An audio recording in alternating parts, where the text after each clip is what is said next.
ነበረበት። ያው እንደሚታወቀው አካባቢ በኮማንድ ፖስት ስር ነበር የሚተዳደረው።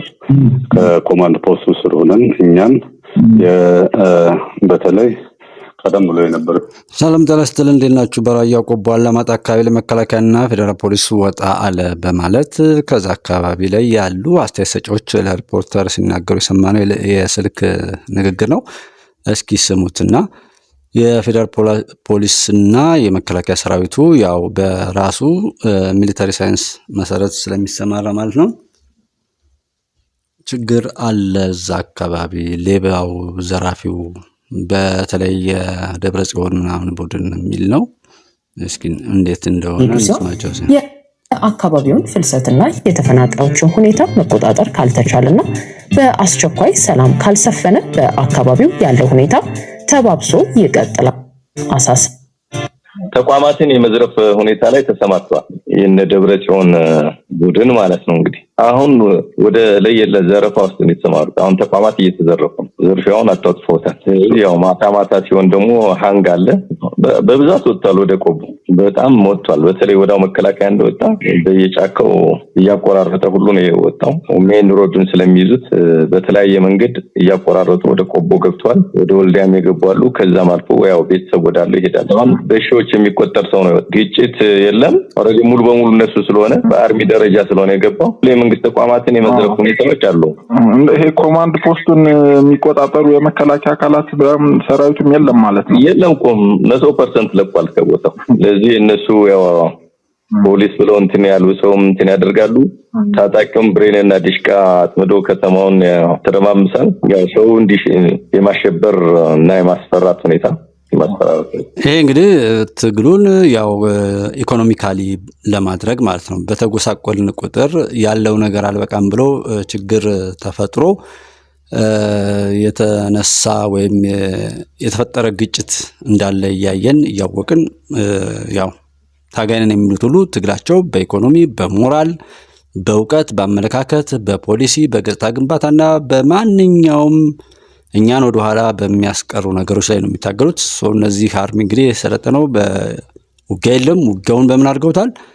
መስሪያ ቤቶችን በማውደም ህዝቡን በማስፈራራት እና መሰል ነገሮች ማለት ነው። ይሄ ራያ ቆቦ አካባቢ ባለፈው እንዳሰማችሁ ቀደም ሲል ባለፉት ማለት ነው ከቦታው ላይ ዋጃ ጥሙጋ የሚባል ቦታ አካባቢ ላይ ማታ ላይ ስልክ እንኳን ይዞ መሄድ እንደማይቻል የሌብነት ሁኔታው እንደተስፋፋ ነው። እዚህ ጋር እዛ ያለው አድማጭ ተመልካች እንግዲህ ከሚናገረው አንዱ እስከ ወልዲያ ድረስ የተበተኑበትና ያንን የሚመስል አሻጥር በህዝብ ላይ ለመስራት ሌላ እንግዲህ አንግ መስራት አሁን ሰምታችሁ ከሆነ እንጦጦ አካባቢ ላይ የሄደችና የኢትዮጵያ ዜጎችን ለስራ እንደወጡ በዛ አግተው ገንዘብ እንትን ያሉት በሚሊታሪ በኢትዮጵያ መከላከያ ሰራዊት ልብስ ተሸፍነው እንደዛ አይነት ነውር መስራት የመከላከያን ገጽታ ለማበላሸት የኢትዮ ደችን ግንኙነት እንትን ለማለት ሽብር እዚህ ላይ ደግሞ መንግስት እንዴት እንጦጦ ድረስ የነገር እንዴት ሊፈጠር ቻለ የጸጥታ ደካማ ነው ለማለት አለፍ ሲልም ያው ወደፊት የሚሆኑትን የሽብር ስራ በከተማ ውስጥ ሁሉ ለመፍጠር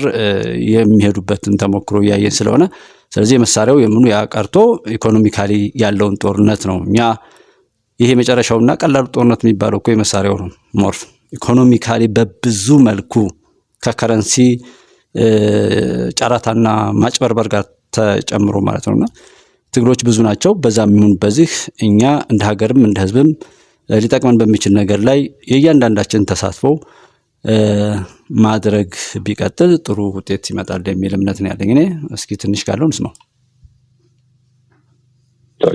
አሁን ህዝብ በጣም ተፈናቅሎ እየወጣ ነው ያለው። ምንም ዝግጅት በዚህ በኩል ደግሞ የለም። ሲወጣ ደመነፍስ ነው የሚወጣው። የለበሰውን ልብስ ለብሶ ነው የሚወጣው። አሁን ከዚህ በኋላ ወደ ምንድነው ሊያመራ የሚችለው? ወደ ስደት እና አሁን የሚቀበል የሚያረጋጋ አካል ከሌለ ችግሩን ቶሎ ብሎ መንግስት መግለጫ መስጠት ካልቻለ ቆቦ አካባቢ እየተፈናቀለ የመጣውን አካል ማረጋጋት ካልተቻለ ጥሩ ነገር የሚፈጠር አይመስለኝም።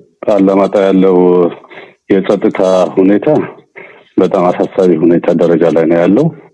በእርግጥ ይሄ የአላማጣ የጸጥታ ሁኔታ ዛሬ ወይ ትናንት ብቻ የተፈጠረ አይደለም። ላለፉት 2-3 አመታት ስፔሻሊ ከዛ በፊት ያለው እንደማንኛውም ትግራዋይ ዜጋ ያለው የጸጥታ ሁኔታ እሱን የሚመለከተው ነበር። ባለፉት 2-3 ዓመታት ግን በልዩ አላማጣና ያላማጣ አካባቢ ያለው ነዋሪ ትልቅ የሆነ የጸጥታ ችግር ነበረበት። ያው እንደሚታወቀው የአካባቢ በኮማንድ ፖስት ስር ነበር የሚተዳደረው። ከኮማንድ ፖስት ስር ሆነን እኛም በተለይ ቀደም ብሎ የነበረው የጊዜው አስተዳደር እንዳሁኑ የአንድ ቡድን አንጨብጫቢና ደጋፊ ከመሆኑ በፊት የጊዜው አስተዳደሩ የከተማው አመራሮች ተብለን ከተመደብንና ህዝቡንም እያስተዳደርን ባለንበት ቁጥር ጊዜ ያው የኮማንድ ፖስት ጋር አብረን የጸጥታም የሌላ ስራዎችንም አብረን ተናበን እየሰራን ነበር ማለት ነው። በተለይ ከቅርብ ጊዜ በኋላ ግን ይሄ የኮርና ከኮር በላይ ያሉት የትግራይ ሰራዊት አዛዦች የአንድ ቡድን ቲፒኤልኤፍ የሚባለውን ቡድን ደጋፊና አንጨብጫቢ እና የእሱ ተላላኪ መሆን ከጀመረ በኋላ ግን ያላማጣ ያለው የጸጥታ ሁኔታ ሞር እየተባባሰ መጥቷል። አሁን ደግሞ የባስ ብሎ ይሄ የጦርነትና እንደዚህ አይነት የግጭት ድባብ በተለያዩ ቦታዎችም እንዲኖር ባላማጣ አካባቢና ዙሪያው አካባቢ ደግሞ የባሰ ስጋት እንዲፈጠር አድርጓል።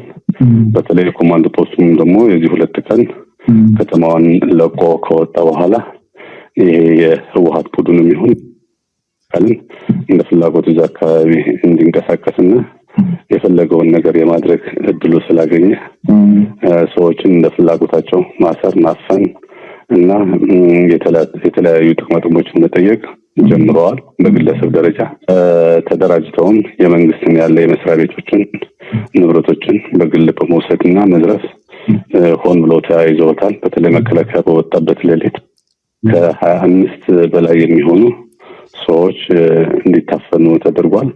አንዳንዶቹ የት እንደታሰሩም አይታወቅም። አንዳንዶቹ ደግሞ በግላጭ የት እንደታሰሩ ይታወቃል። በግልጽም ገንዘብ ከፍለው እንዲወጡ እየተጠየቁን ያለበት ሁኔታ ነው ያለው። ስለዚህ አላማጣ በአሁኑ ሰዓት ገዳይህም ዘራፊህም ደብዳቤህም ማን እንደሆነ አይታወቅም።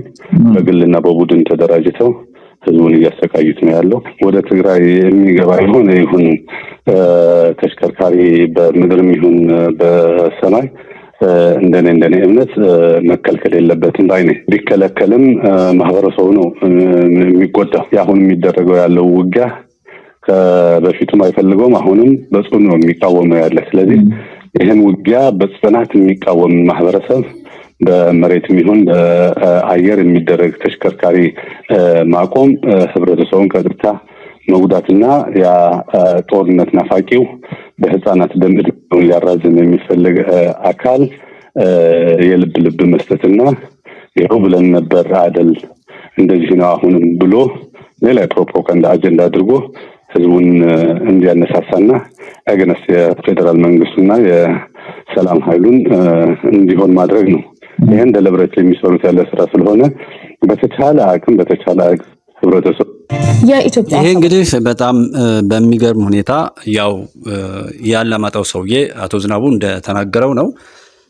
ቅድም ቆቦ ላይ ነው ያው ራያ አካባቢ እንግዲህ ቆቦና አላማጣ አካባቢ ላይ የሆነ ያለው ይሄ ነው። በአርሚ ደረጃ የተደራጀ ኃይል ገብተው እንግዲህ እዛው ውስጥም ካላቸው ሰው ጋር ተባብሮ የነበረውን ቂም ህዝብን በማጎሳቆልና በመዝረፍ የሚደረግ አሻጥር ነው። እዚህ ላይ በተለይ እንደ ወልቃይትና ራያ ላይ መቋሰሎች ባሉበት ቦታ ላይ የፌደራል መንግስቱ ጥበቃ ሁሌም መጠናከር አለበት ብዬ ነው እኔ የግል አስተያየትን የምሰጠው። ምክንያቱም እንደ አይነት ክፍተቶች ተፈጥረው እዛ ያንን ይዞ ሲወጡ ጥቂቶች ገብተው በጥላትነት አሁንም ጉዳት ማስከተላቸው ስለሚቀጥል በጭካኔ ህዝብን ሊጎዱ ስለሚችሉ አሁንም በተለይ እነዚህ የተቋሰሉ አማራ እንደዚህ በውዝግቡ ቀጠና ውስጥ ላይ ያሉ ማህበረሰብ ሊጎዳ ስለሚችል ከፍተኛ ጥንቃቄና ትኩረት ቢሰጥ ነው የምንለው።